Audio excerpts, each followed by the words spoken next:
Hello everyone, welcome to my digital classes at Sambhavi and I am here to teach you a lesson in English and the name of the chapter is Ishwaran the Storyteller.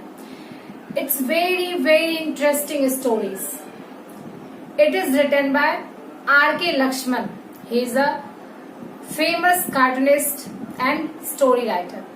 He has got many awards. He belongs to Karnataka.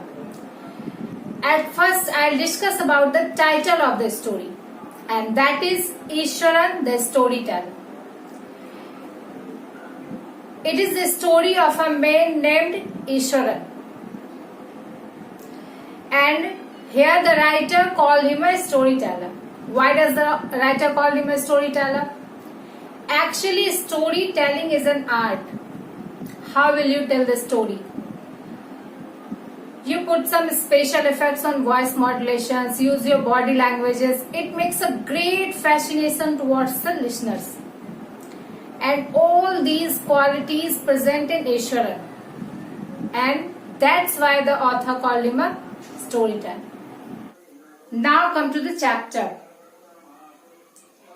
यह कहानी mainly 2 persons की है. एक ईश्वरन और दूसरा महेंद्र.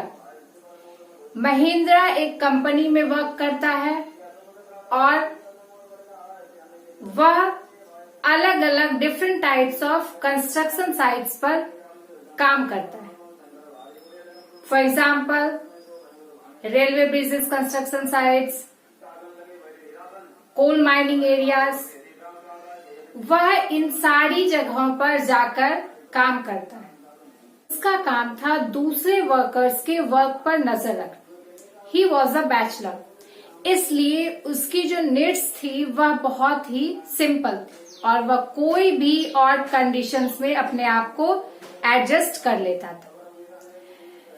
उसका एक cook था ईश्वरन, जो कि उसके लिए एक एसेट की तरह था. ईश्वरन के पास एक अमेजिंग कैपेसिटी थी.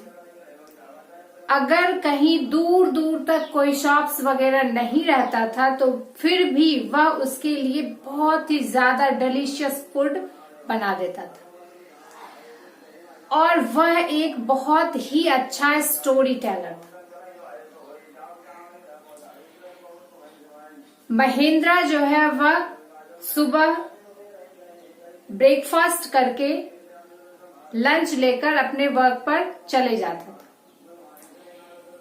फिर ईश्वरन जो है वह आराम से उसके कपड़े धोता था और बिल्कुल ही आराम से जो है वह बात करता था. फिर जो है वह तमिल राइटर के बुक पढ़ता था. उसका जो स्टोरी बोलने का तरीका था वह बहुत ही अमेजिंग था. अब जैसे उसे यह बोलना होता था कि एक हाईवे पर एक फॉलन ट्री था, वह उसको भी बहुत ही अच्छे तरीके से बोलता था. जैसे कि the road was deserted and I was alone. और मुझे वह एक इनॉर्मस बिजी बेस्ट की तरह लग रहा था. फिर मैं अब मुड़कर जाने ही वाला था कि मैं नजदीक गया और देखा कि वहां एक पेड़ गिरा हुआ था. तो महेंद्र जो था वह उसकी स्टोरीज को बहुत ही बिना कमेंट किए सुनता था ध्यान से. फिर वह कहता है कि मैं जहां से आया हूं वह स्पेशल टिम्बर के लिए वह प्लेस फेमस था. और वहां जो है बहुत सारे पेड़ थे, जंगल था. और फिर वह कहता है कि मैं आपको बताऊं कि जब एक हाथी पागल हो जाता है तो वह कैसा बिहेव करता है. फिर वह बताता है कि एक हाथी जो है वह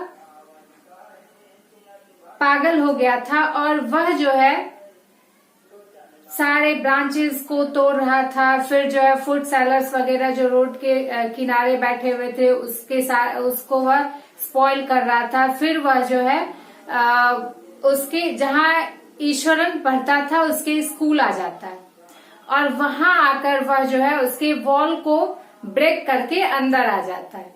फिर जो है वहां वॉलीबॉल का जो नेट था उसको तोड़ दिया। तो फिर जो है सारे लोग जो थे वह इधर उधर भाग रहे थे। तो उस स्कूल के जितने भी टीचर्स थे वह सारे छत पर चढ़कर इस दृश्य को देख रहे थे। फिर जो है वह बोलता है कि मेरे अंदर से ऐसा आवाज आया कि मैं इसे कंट्रोल कर सकता हूँ। तो फिर वह जो है एक स्टिक अपने हाथ में लेता है और दौड़ते हुए नीचे आता है और सारे लोग बिल्कुल शॉक होकर उसे देख रहे होते हैं। वह नीचे आता है और आकर वह सामने खड़े हो जाता है।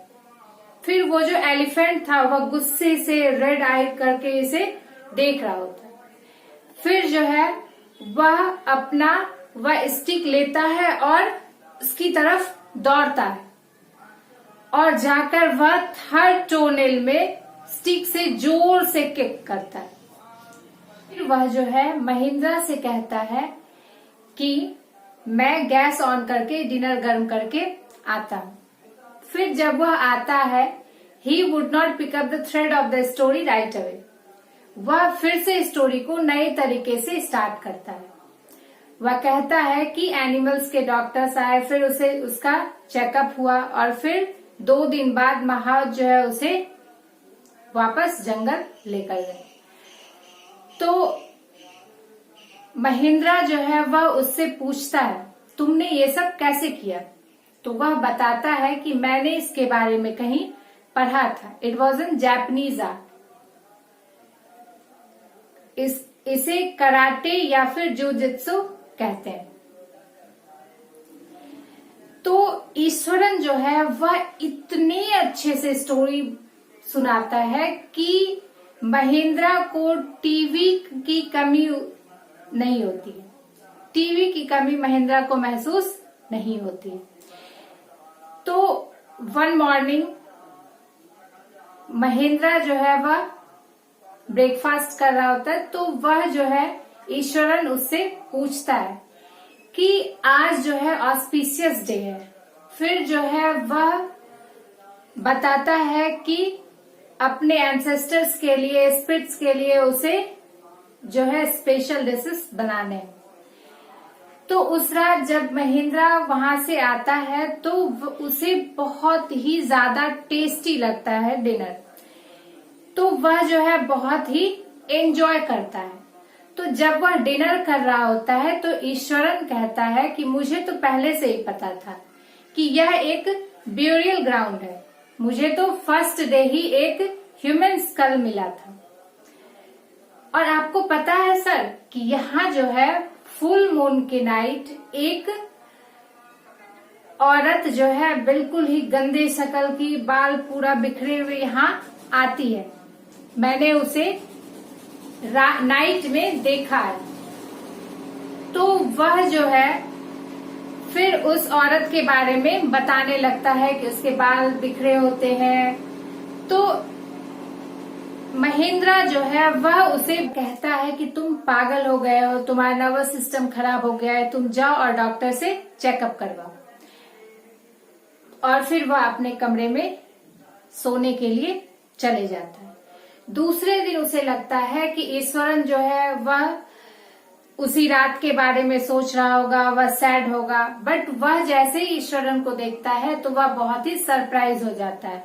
वह वैसे ही टॉकेटिव, खुशी खुशी वह उसके पास चाय ऑफर करता है।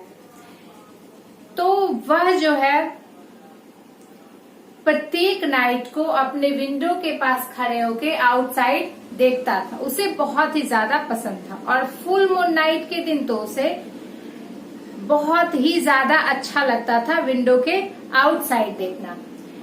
बट जिस दिन से वह इस फीमेल गोस्ट के बारे में सुना था वह विंडो के बाहर नहीं देखता था। तो वन नाइट जो है वह अपने बेड पर लेटा हुआ था। तो उसे जो है एक बिल्ली के रोने की आवाज सुनाई देती है। और जब बिल्ली रोती है तो जनरली एक बच्चे की तरह ही लगता है, जैसे बच्चा रोता है वैसे ही लगता है एक बिल्ली के रोने की आवाज। तो वह जैसे ही सुनता है तो वह डर जाता है, और वह जो है उसे यह भी जानना होता है कि बाहर क्या है, तो वह बहुत ही क्यूरियस हो जाता है। तो वह एक तो डरा हुआ था और उसे यह भी जानना था कि बाहर क्या हो रहा है। तो वह जो है आता है और जैसे ही बाहर देखता है तो वह जो है व्हाइट सेट ऑफ मून देखता है। ठीक है, तो व्हाइट लाइट जो मून का जो आ रहा था वह वही देखता है। तो वह जो है डर जाता है और वह आता है और अपने बेड पर सो जाता है।